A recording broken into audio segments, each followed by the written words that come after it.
Hi friends, நம்ம இன்றைக்கி ஒரு லைனிங் ப்ளவுஸ் தான் தைக்க போகிறோம். எப்போவும் தைக்கிற மாதிரி தான் இந்த ப்ளவுஸ்லேயும். ஆனால் இந்த ப்ளவுஸில் வந்து பட்டி எப்படி வைக்கிறது அப்படின்றத நான் உங்களுக்கு சொல்ல போகிறேன். பட்டி வந்து நம்ம வந்து ஒரே மாதிரி ஒரே மெத்தடில் தான் வைக்கணும் அப்படின்னு இல்லை. நமக்கு எப்படி ஈஸியாக வைக்கலாமோ அந்த மாதிரி வைக்கலாம். ஆனால் அளவுகள் கரெக்டாக வரணும். அதனால் இந்த ப்ளவுஸில் வந்து பட்டி வந்து நம்ம ஈஸியாக பிக்னஸாக இருந்தாலும் சரி, ரொம்ப ஈஸியாக தைச்சி முடிக்கிற மாதிரி நான் உங்களுக்கு இதில் எப்படி வைக்கலாம் அப்படின்றத சொல்கிறேன். நீங்கள் வந்து பேக் பார்ட்லாம் எப்பவும் போல் தான் என்னோடய வீடியோ நீங்கள் பார்த்துருப்பீங்க. எப்பவும் போல் வந்து அடித்து திருப்புறதாலும் திருப்பிக்கலாம், இல்லை அப்படியே மடித்து தைக்கிறதா இருந்தாலும் நீங்கள் மடித்து தைச்சிக்கங்க. 1.5 இன்ச்சு விட்டுருப்பீங்க இல்லைங்களா, அதை வந்து அப்படியே மடித்து தைச்சிக்கங்க. நான் ஒரு ப்ளவுஸில் வந்து இது எல்லாமே நீங்கள் முடிச்சிருவீங்க. ஃப்ரண்ட்டு பேக்கு எல்லாமே முடிச்சிருவீங்க. முடித்த பிறகு நீங்கள் ஜாயின் பண்ணுவீங்க. ரொம்ப இன்ட்ரெஸ்ட்டாக நம்ம ஜாயின் பண்ண போகிறோம், முடிச்சிட்டோம், ஒரு ப்ளவுஸே முடிச்சிட்டோம் அப்படின்னு சொல்லிட்டு நீங்கள் வந்து ஜாயின் பண்ணும்போது எப்படியும் யாருக்காவது, எல்லாருக்கும் வராது, சிலவங்களுக்கு வந்து ஃப்ரண்ட்டோ பேக்கோ வந்து வித்தியாசம் வரும் இல்லைங்களா. இப்போ நான் வந்து இப்போது பின்னாடி டாட் பிடிக்கிறேன், பேக் சைடுக்கு டாட் பிடிக்கிறேன். இது ரெண்டுமே கூட சமமாக வச்சு பார்த்துட்டு அதுக்கேற்ற மாதிரி அட்ஜஸ்ட் பண்ணி அதுக்கப்புறம் டாட் பிடிச்சிங்கன்னா ஈவனாக ஒரே இடத்துல முதுகில் பதிஞ்சிருக்கும். இது நீங்கள் இப்போ வீடியோவில் பார்த்தீங்கன்னா உங்களுக்கு புரியும். அந்த மாதிரி நீங்கள் பேக் டாட் கூட ரெண்டும் சமமாக வச்சு பிடிங்க. அப்புறம் இப்போ நம்ம பேக்கு முடிச்சிட்டோம். இதே மாதிரி ஃப்ரண்ட்டையும் நம்ம அடித்து திருப்பி டாட்டெல்லாம் பிடிச்சிக்கலாம். எப்பவும் போல் எப்படி டாட் பிடிக்கணுமோ அதே மாதிரி டாட்டெல்லாம் பிடிச்சி வச்சுக்கோங்க. பிடிச்சி வச்சுட்டு பட்டியை வந்து நம்ம முதலே 1 இன்ச்சோ 1.5 இன்ச்சோ நம்ம மடித்து தைப்போம் இல்லைங்களா, அந்த மாதிரி மடிச்செல்லாம் தைக்கவே வேணாம். நம்ம இதை டாட் பிடிச்சி அடுத்தது நம்ம பட்டியை வச்சிடலாம். பட்டியை வச்சுட்டு அதை மடிச்செல்லாம் தைக்கக்கூடாது. இந்த ப்ளவுஸில் அதை தான் நான் உங்களுக்கு எப்படின்னு சொல்ல போகிறேன். ரொம்ப ஈஸியாக இருக்கும். நீங்கள் வந்து ஃப்ரண்ட்டு கீழே இறங்குது, பேக்கு வந்து அதிகமாக இருக்குது, ஃப்ரண்ட் அதிகமாக இருக்குது, ஜாயின் பண்ணும்போது ரொம்ப கஷ்டமாக இருக்குது, இப்படி வந்துச்சு அப்படின்னு தெரில, ஹார்மோல்கிட்ட கொஞ்சம் எக்ஸஸாக இருக்குது, அதை கட் பண்ணணும் அப்படிலாம் வர பிரச்சனைக்கு முதல்லையே நம்ம தீர்வு பார்த்துட்டோன்னு வச்சுங்க, ப்ளவுஸ் வந்து தைச்ச பிறகு உங்களுக்கு ஒரு நம்பிக்கை வரும். இப்போ நான் பட்டி எடுத்து வச்சுருக்கேன்.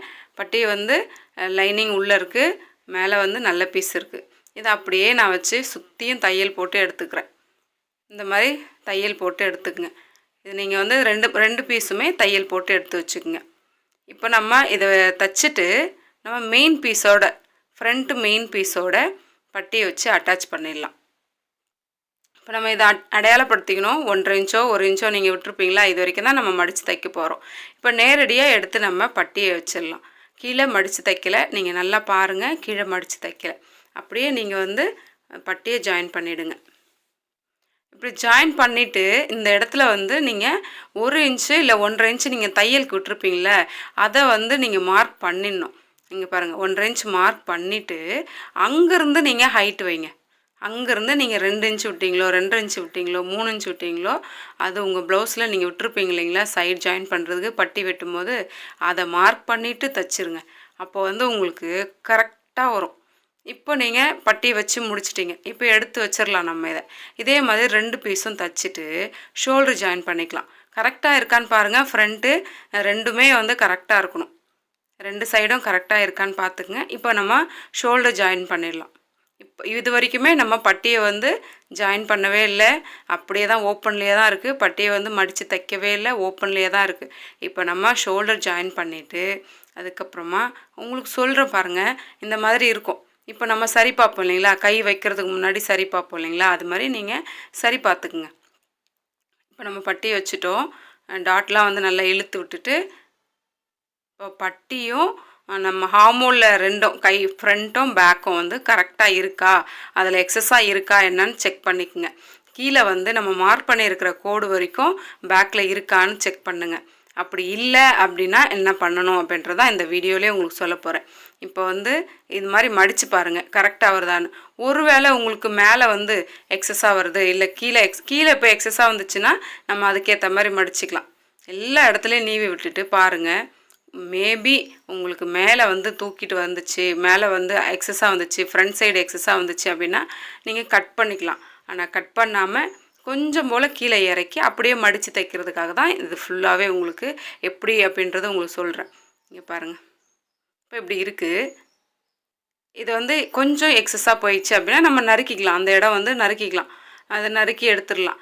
இப்போ நம்ம அதை கொஞ்சமாக லைட்டாக கீழே இழுத்து சமமாக வச்சு அப்படியே மடிச்சும் தைக்கலாம். அதுக்காக ஓவராக நம்ம இழுக்கக்கூடாது. எக்ஸஸாக அதிகமாக வந்துச்சு அப்படின்னா அதை கட் பண்ணி தான் போடணும். இப்போ நீங்கள் இந்த மாதிரி மடித்து வச்சு பாருங்கள், சரியாக வருதான்னு பார்த்துட்டு நீங்கள் அதுக்கப்புறம் தைச்சிக்கலாம் பட்டியை. நம்ம விருப்பம்தான், கீழே மடித்து தைக்கிறது நம்ம விருப்பம்தான். அதை நீங்கள் வந்து முதல்லையே கீழே மடித்து தைச்சிட்றீங்களா, அதுக்கப்புறமா ஸ்லீவ் வச்சிட்றீங்களா, திருப்பி நம்ம ஜாயின் பண்ணும்போது கஷ்டமாக இருக்குது. அந்த மாதிரி பண்ணவே தேவையில்லை. நீங்கள் வந்து இந்த மாதிரி பார்த்துட்டு நீங்கள் ஸ்லீவே இப்போ அட்டாச் பண்ணிக்கலாம். இது எல்லாம் செக் பண்ணிக்கங்க. செக் பண்ணிவிட்டு இப்போ ஸ்லீவை வந்து நீங்கள் அட்டாச் பண்ணிக்கங்க. உங்களுக்கு இந்த ஐடியா உங்களுக்கு பிடிச்சிருக்கான்னு தெரியாது. நான் ஸ்டார்டிங்கில் எப்படியெல்லாம் பட்டியை வந்து அட்டாச் பண்ணலாம், பட்டியை வந்து பலவிதமாக நம்ம தைக்கலாம், அதெல்லாம் நான் இதெல்லாம் பண்ணி தான் ஒவ்வொரு மெத்தடும் நம்ம பண்ணும்போது நமக்கு நிறைய விஷயம் அதுலேருந்து புரியும். அப்படி உங்களுக்கு புரியும் போது உங்களுக்கு எது செட் ஆகுதோ அதை வச்சுக்கலாம். கஸ்டமரை பொறுத்த வரைக்கும் அவங்களுக்கு ப்ளவுஸ் ஃபிட்டிங் மட்டும்தான் தேவை. நீங்கள் ஏன் இப்படி தைச்சிங்க, இந்த முறையில் ஏன் தைச்சிங்கன்னெல்லாம் அவங்களுக்கு தெரியாது. அவங்க போட்டாங்களா, கம்ஃபர்டபுளாக இருக்கா, நல்லா இருக்கா அப்படின்றத அவங்க பார்ப்பாங்க. அதனால் உங்களுக்கு எது கன்வீனியண்ட்டாக இருக்கோ அதை நீங்கள் எடுத்துக்கோங்க. பட்டி தைக்கும் போதும் சரி, ப்ளவுஸ் தைக்கும் போதும் சரி, உங்களுக்கு ஈஸியான மெத்தட். ஆனால் தைக்கணும், கரெக்டாக இருக்கணும், அது மட்டும்தான் நமக்கு தேவை. இப்போ நீங்கள் ஸ்லீவ் தைச்சிருங்க. ஸ்லீவ் தைச்சி முடித்த பிறகு நம்ம இப்போ ஜாயின் பண்ணுவோம். இப்போ வரைக்குமே நம்ம வந்து எதுவுமே பண்ணலை, கீழே மடித்து தைக்கல, கையை வச்ச பிறகு இன்னும் கொக்கி காஜா வைக்கல. இப்போது தைச்சிட்டு நீங்கள் ரெண்டு தையல் போட்டுங்க. எப்போவுமே கஸ்டமர் ப்ளவுஸாக இருந்தாலும் சரி, நம்ம ப்ளவுஸாக இருந்தாலும் 2 தையல் போட்டுங்க. இப்போ போட்டுட்டு இப்போ பாருங்கள், நம்ம மார்க் பண்ணிக்கணும். எங்கே வந்து நம்ம நாச் பண்ணமோ அந்த இடத்துல இருக்கா அப்படின்னு நாச் பண்ணிக்கங்க. நான் கீழே வந்து ஒரு ஊசி போட்டு வச்சுருக்கேன் பார்த்தீங்களா, அது எதுக்குன்னா கரெக்டாக அந்த இடத்துல இருக்குது அப்படின்றதுனால ஒரு ஊக்கு ஒன்று போட்டு வச்சுருக்கேன். இப்போ நீங்கள் எல்லாமே கரெக்டாக இருக்குது அப்படின்னா நம்ம இப்போ வச்சு நம்ம பட்டியை வந்து ஃபினிஷ் பண்ணிக்கலாம். இப்போ நமக்கு பயமே இருக்காது இல்லைங்களா. இப்போ நம்ம இந்த அளவு தான் நமக்கு தேவை அப்படின்னு மார்க் பண்ணிக்கலாம். நம்ம மார்க் பண்ணதோட கொஞ்சம் குறைவாகவும் இருக்கலாம், அதிகமாகவும் இருக்கலாம். ஆனால் பேக் பீஸோட ஃப்ரண்ட் பீஸு கரெக்டாக அட்டாச் ஆகணும், அவ்வளோதான் நமக்கு விஷயம். இப்போ நீங்கள் 2 பக்கமுமே இதே மாதிரி பட்டியை அட்டாச் பண்ணிக்கோங்க. இது பட்டி முடித்த பிறகு கொக்கி காஜா வச்சுருங்க. நம்ம முதல்லையே எல்லாம் செய்யணுன்னா செய்யலாம். கரெக்டாக வெட்ட தெரியும், கரெக்டாக எல்லாமே பண்ண தெரியும் அப்படின்னா நீங்கள் எல்லாமே செஞ்சுக்கலாம். இல்லை இந்த மாதிரியும் நம்ம வந்து நம்ம விருப்பம் தான், இந்த மாதிரியும் நம்ம தைக்கலாம். இப்போ நீங்கள் 2த்தையும் வச்சு பாருங்கள், கரெக்டாக இருக்கா அப்படின்னு வச்சு பார்த்துட்டு ஃப்ரண்ட் பீஸ் இது இல்லை எக்ஸஸாக இருந்தாலும் ஃப்ரண்ட்லேயுமே நறுக்கிட்டு அதுக்கப்புறமா நம்ம கொக்கியும் காஜாவும் வச்சு ஃபினிஷ் பண்ணால் ப்ளவுஸே முடிஞ்சிடும். இந்த வீடியோவில் வந்து உங்களுக்கு எதுக்காக இந்த வீடியோனா, ஸ்டிச்சிங் வீடியோனா, உங்களுக்கு பட்டியை ஜாயின் பண்ணும்போது நம்ம எல்லாருக்கும் வர பிரச்சனை வந்து கரெக்டாக வரல அப்படின்றது தான். அதனால் சரியாக வரல அப்படின்னா இந்த மெத்தட்லேயும் நீங்கள் தைக்கலாம். இப்போ நீங்கள் ஃபுல்லாகவே ப்ளவுஸே நம்ம முடிச்சிட்டோம் இல்லைங்களா. இப்போ நமக்கு எந்த ஒரு டென்ஷனுமே இருக்காது, சரியாக வந்துச்சா இல்லையா அப்படின்னு எதுவுமே ஒரு டென்ஷனே இருக்காது. அழகாக வச்சு தைச்சிட்டு போயிடலாம். உங்களுக்கு இப்படி தான் ப்ராப்பராக தைக்கணும் அப்படின்னு நீங்கள் தைச்சிங்கனாலும் எப்படியும் கொஞ்சம் போல் எக்ஸஸாக வரும். அந்த மாதிரி கொஞ்சம் போல் வர்றதை நீங்கள் வந்து எப்படியும் கட் பண்ணி போட்டுக்கலாம். ஆனால் என்னால் எப்படி பண்ணாலுமே அதிகமாக வருதுன்றவங்களுக்கு இந்த மெத்தட் யூஸ் ஆகும்னு நினைக்கிறேன்னா.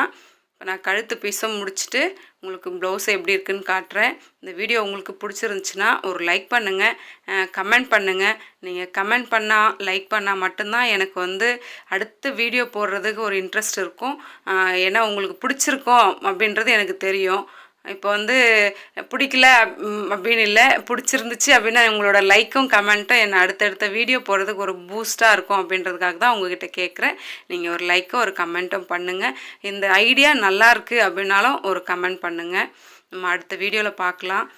நீங்களும் அழகாக ப்ளவுஸ் தையுங்க. ரொம்ப ஈஸி தான். நமக்கு வந்து வெட்டுற முறையும் அதை எப்படி தைக்கணுன்ற முறையும் தெரிஞ்சிச்சு அப்படின்னா ஒவ்வொருத்தராலையும் அழகாக தைக்க முடியும். எங்கே மிஸ்டேக் வருது அப்படின்றத நீங்கள் ஐடென்டிஃபை பண்ணி கண்டுபிடிங்க. ஏன்னா வந்து எப்படி தைச்சாலுமே ஏதாவது ஒரு லூஸ் வருது அப்படின்னலாம் சொல்லி சிஸ்டர் ஒருத்தவங்க சொல்லியிருந்தாங்க. அதெல்லாம் வந்து நீங்கள் தைக்க வந்துடும். அதுவும் இல்லாமல் அளவு ப்ளவுஸ் கரெக்டாக இருக்கணும், இல்லை அளவு எடுக்கிறது கரெக்டாக இருந்தால் மட்டும்தான் அது சரியாக இருக்கும் உங்களுக்கு. இப்போ நீங்கள் ப்ளவுஸை முடிச்சுட்டு ஜாயின் பண்ணிக்கோங்க. இப்போ நீங்கள் ஜாயின் பண்ணும்போது உங்களுக்கு எந்த ஒரு டென்ஷனுமே இருக்காது. ஏன்னா நமக்கு ஃப்ரண்ட்டு பேக்கு கரெக்டாக ஆல்ரெடியே தெரியுன்றதுனால அப்படியே தையல் போட்டுக்கலாம். தையல் போடும்போது எப்போவுமே பேக் பீஸ் வச்சு தையல் போடுங்க. கீழே வச்சு தையல் போடாதீங்க. இப்போ நான் பேக் பீஸ் வச்சுருக்கேன் இல்லைங்களா, இந்த மாதிரி தான் நீங்கள் தையல் போடணும். நம்ம வந்து திருப்பி வச்சு ஃப்ரண்ட் பக்கம் போட்டிங்கன்னு வச்சுங்களேன், ஃப்ரண்ட் பக்கம் இழுக்க இழுக்க வந்துகிட்டே இருக்கும். அதனால் ஃப்ரண்ட் பக்கம் போடக்கூடாது. இப்போ நீங்கள் அவங்களோட அளவு ப்ளவுஸ் வச்சு மார்க் பண்ணி நீங்கள் தைச்சிருங்க. ஓகே ஃப்ரெண்ட்ஸ், ஜாயின் பண்ணிவிட்டு நீங்கள் ப்ளவுஸ் பாருங்கள் எப்படி இருக்குன்னு சொல்லிவிட்டு. அழகாக வந்துச்சு ப்ளவுஸு, கரெக்டாக இருந்தது. அடுத்த வீடியோவில் பார்க்கலாம்.